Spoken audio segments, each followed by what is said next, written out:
the jeweler and the thief. Well, let's continue with this incredible story.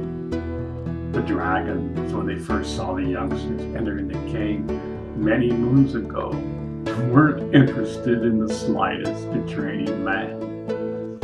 You see, man was one of their major troubles. There's even a dragon slayer profession in the British Isles.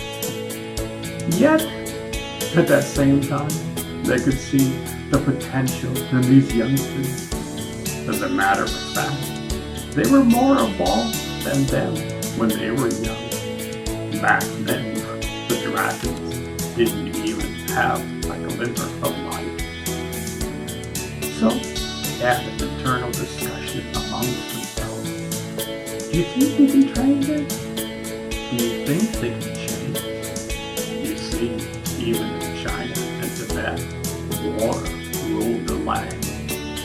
Anger was the norm. Mind you, these youngsters had a combination of light and darkness.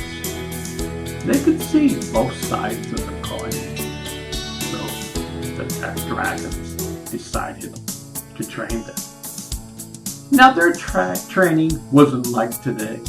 Today, children in schools are bored. They are taught to use just memory. They are taught to remember facts. They are not taught to use your mind and think. The dragons are experts in this field. They are the master wizards of Hogwarts today.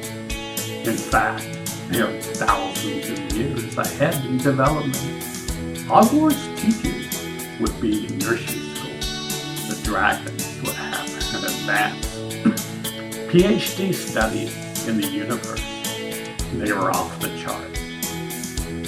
The dragons had a unique style of teaching. You could say it was revolutionary today. They taught by using games, play, and fireside chats. The first game they taught was hide and seek. This was a very practical game. They had a series of talks about the universe. They were taught that the universe existed inside of them. Well, to be frank, that was completely over their heads.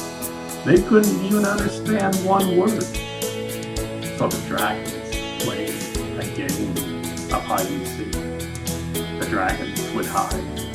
The youngsters closed their eyes and counted to 10. 1, 2, 3, 4, 5, 6, 7, 9, 10. Ready or not, here we come. They would open their eyes, and all the dragons were gone. The dragons had rules they couldn't leave the cave. All the kids were completely shocked when they opened their eyes. All the dragons disappeared. They all crashed in surprise. As you know, dragons are quite large. They weigh thousands of pounds. This game went on for around 6 months or so. Finally, at one fireside chat, the dragons told this practical story. Imagine 2 young men walking down the road. They were headed to a town 5 days from their current destination. One of their men was a jeweler. The other man was a thief. The thief knew this man had a very precious jewel that he was carrying. As I said, both of them were going to the same town. They decided to travel together. They had a long journey ahead of them. Hours passed. They were quite tired and exhausted. Fortunately, there was a simple inn ahead of them.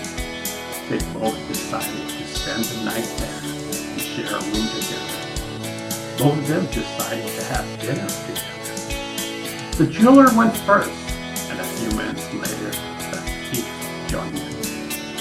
While the jeweler was holding the table for him, the thief was looking all over for the precious jewel. He was quite dumbfounded. He was the greatest thief in the land. They had dinner and went to bed in it. They weren't in the mood to drink the hell and party into the night. Well, guess what? This went on for several days. Finally, they reached their destination. By then, the thief was totally confused. He thought, this is going to be an easy steal. He said to the jeweler, I'm a thief. As a matter of fact, I'm a king of the thieves. I knew you were carrying a precious jewel. Every night, I knew you hid. Every night, I knew you carried a precious jewel. I knew you hid the jewel inside of the room. Every night, I would search all over for it. I got quite frustrated when I couldn't find it. Where did you put it? I'm dying for an answer. The jeweler said, I knew you were a thief. I knew you wanted to steal the jewel. Every night, I would hide it in a place you would never look. The thief said, and where is that? The jeweler said, under your own pillow. The thief knew he was outwitted and outsmarted. Well, the kids loved this story. They were well acquainted with thieves and jewelers. They went through their towns quite frequently. The dragon said, let's play a game of hide and seek again. This time, focus on your breath. Close your eyes. To their amazement, the dragons appeared inside of them. They couldn't believe it. How could all the dragons appear to them inside of their being?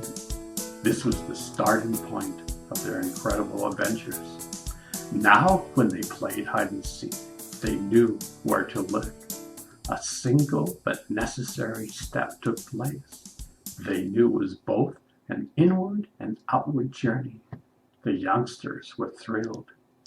Each time they played the game, the youngsters knew where to look. They loved to play this game. All the first-time students had to go through the same baby steps that others went through. You see, this path is 2 steps forward and 1 step backwards. You learn from your progress and your mistakes. Never give up.